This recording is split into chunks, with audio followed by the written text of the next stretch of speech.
Hey there guys, I just wanted to say before I get into the video itself that this new introduction was made by a very good friend and community member, Demo. You guys may remember him for his awesome music, which I'll put in the description if you want to go check that out. He makes some really great songs, he's a good video editor, and he also has his own channel which I'll put in the description here. But I just wanted to put this in here because I didn't even request it, he did it off his own back. He knew that I was looking for a little bit of diversity, and I do appreciate this, so I thought I'd just give him a little bit of a shout out here. But let's get into the video anyway. I've been looking at this Allison Court controversy lately, so for you who are unaware, this is currently where Capcom and a third party that is developing Resident Evil Remake 2 have decided to go with a different voice actor for Claire Redfield rather than Allison Court. Now, Allison Court was obviously the original voice actor for that character. She was honestly interested in a reprisal role for Claire Redfield, and she was looking forward to making that, as a lot of fans were. Now, the purpose of Remake 2 is obviously to deliver that experience we all once loved and give us that same feeling, however with a little bit of changes because of the fact it's a remake, so there's going to be some creative artistic interpretation and changes to the project. Now, it looks like one of these changes is going to be the voice actor change, but in this video I'm going to be discussing a few things. I'm going to be going over the morality of this, is this the right thing to do, as well as also talking about the technical issues behind it so that people can further understand. And I'd also appreciate if you guys could give some responses about this. Trust me when I say that I read through basically every comment that anybody makes on this channel. If I don't see it, there is a high chance that it got marked or reviewed as spam or something, because I basically go through everything. Now, I don't reply to every single comment, but I do make an effort, and as I said, this is a big issue, especially to me, and I'm sure to a lot of the fans of the old game, so get your voice out there on this one. It's important to know what people think, and also to get a message across to Capcom, because you would be surprised at how many of the Capcom developers and people who work for their companies actually see these videos. They go through the Reddit pages, they go through the Steam forums, they're even on Facebook groups, and they don't really show it, but they are there, and so getting these opinions across is important. But let's get right into it anyway. So the first thing I will do is I'll cover her first video here, I'll show it up on screen, and then I'm going to further elaborate on the points that she makes, and I'll give my own input on those. Hi, this is just a quick shout-out video to everybody responding to the video I posted a couple days ago about me no longer being involved with the RE2 remake. I just wanted to say thank you so much. The outpouring of support and loyalty and dedication has been overwhelming. Really, my heart is just blown away. That said, yes, I'm terribly disappointed for letting you guys down and for not being involved with the RE2 remake. I thought it was going to be a lot of fun, and it was a chance to give back and say thank you for all of your continued support over the years. And I really thought Capcom was listening to the fans for this one. Alright, freeze frame there on the first point, Capcom listening to the fans. So I have a mixed opinion about this one, to be honest. If we look at the history of Resident Evil as a franchise overall, we can see a mixed amount of the fans being listened to. So for example, Resident Evil 4 was a drastic change to Resident Evil 1, 2 and 3's formula, but most fans appreciated that change, and so they kept that formula for Resident Evil 5. However, people then said that Resident Evil 5 was a little bit more action oriented, especially with all of the environment being well lit. It didn't really achieve the same horror experience that Resident Evil 4 was so good at, even with the camera change.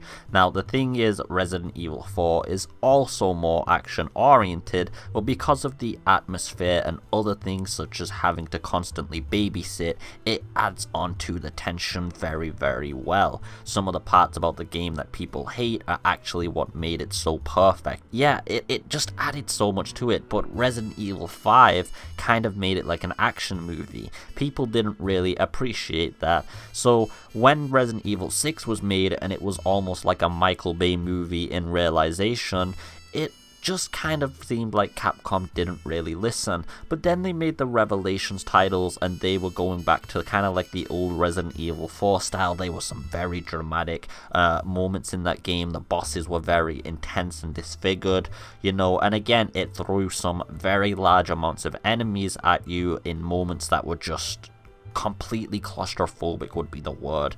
Both of these games achieved that level of horror very, very well. They did kind of take away from the older horror, but that's not what's at debate here. What's at debate is, do Capcom listen to the fans? Then we go to Resident Evil 7, where first person was put in and nobody wanted that, and they decided to keep that in regardless. But I personally think that's a good change. But again, it seems like fan feedback is kind of a little bit mixed here. Capcom sometimes listens, Capcom sometimes doesn't listen. But what does that say as a whole, and what point am I trying to make?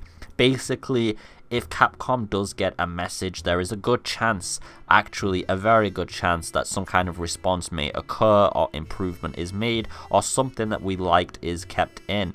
Now, talking about the voice actor, like I said at the start of the video, I think it's important that we get our voices out there, because there is a chance something might occur in return because of that. I thought the whole point of remaking RE2 was to do something finally, especially for you guys, but it seems to have not gone that way. Now, talking about the Resident Evil Remake 2 project being made for the fans, this is something a lot of people would usually question. So the purpose of a remake usually and generally is to provide the same experience we once got, and then give it to a whole new generation in another format, usually with some creative differences, and this can sometimes be big and vast changes. So one would argue that she doesn't really have a point here, and honestly speaking, that development team doesn't really have any respect or due to the fans to provide the same voice actors. However, Capcom did go on record in that original Remake 2 video, if you guys remember, which was a message to the fans.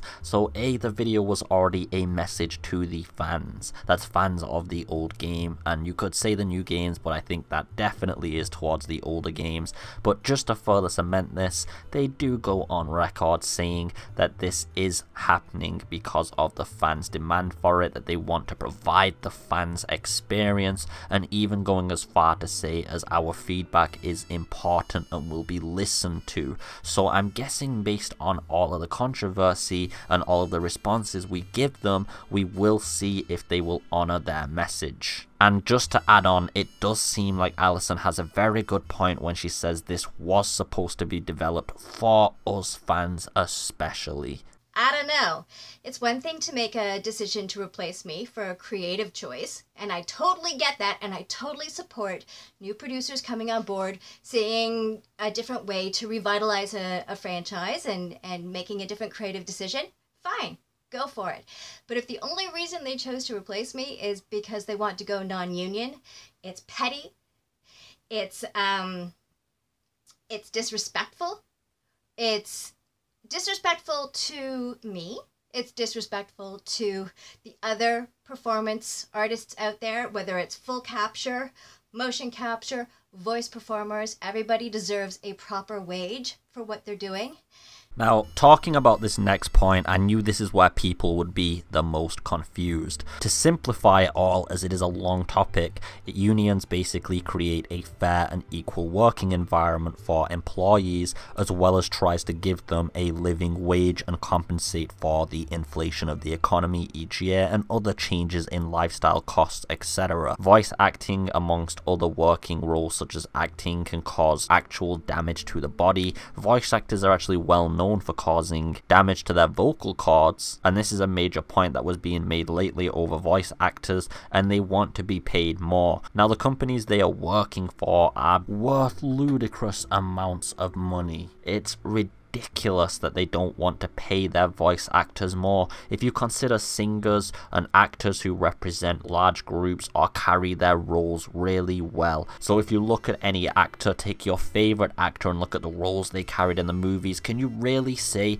that those movies would have given the same feeling if somebody else had been picked? And we'll take Solid Snake as a good example. When David Hayter was replaced in Metal Gear Solid 5, it just completely destroyed the feeling of the character. you were playing. Big Boss just doesn't have that same feeling without that voice actor. Now, of course, people will say there's story reasons for that, but that's not the debate at the moment. It is about the voice actors. They really do carry the roles, and so should they be paid more? Yes, I do believe they should, and actually going non-union is usually a very disrespectful loophole that corporations use. In capitalistic terms, it's kind of toxic and cancerous. So I think that Allison has a very, very valid point here. She's just asking to be paid what she's worth because she's part of a union, and thus she's trying to provide that not just for herself, but for other people as well. And I think this is something we can all get behind, considering that some of our favorite characters are really our favorite characters because of the voice actors behind them. The level of influence they have over us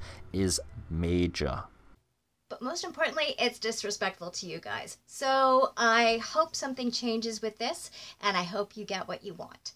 In the meantime, I love you all, and I just hope that you do come and visit me at some point at a con, ideally in Toronto, the real world, Raccoon City. Love to y'all. Bye.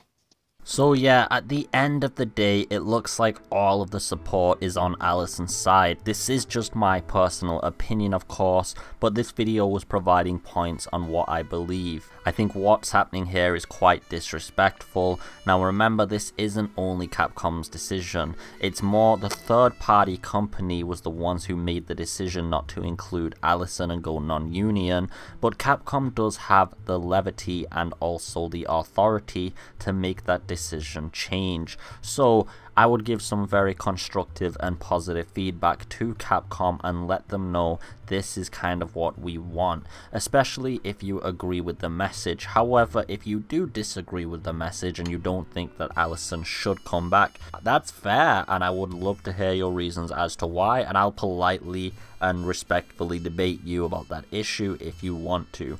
But just let me know what you think in the comments below as always. This is a longer video, guys. This was something I'm very passionate about, and I do think that Capcom needs to listen and change this. So thanks for watching as always, guys. If you enjoyed the video, please leave a like and a subscribe as always. Have a beautiful day and peace.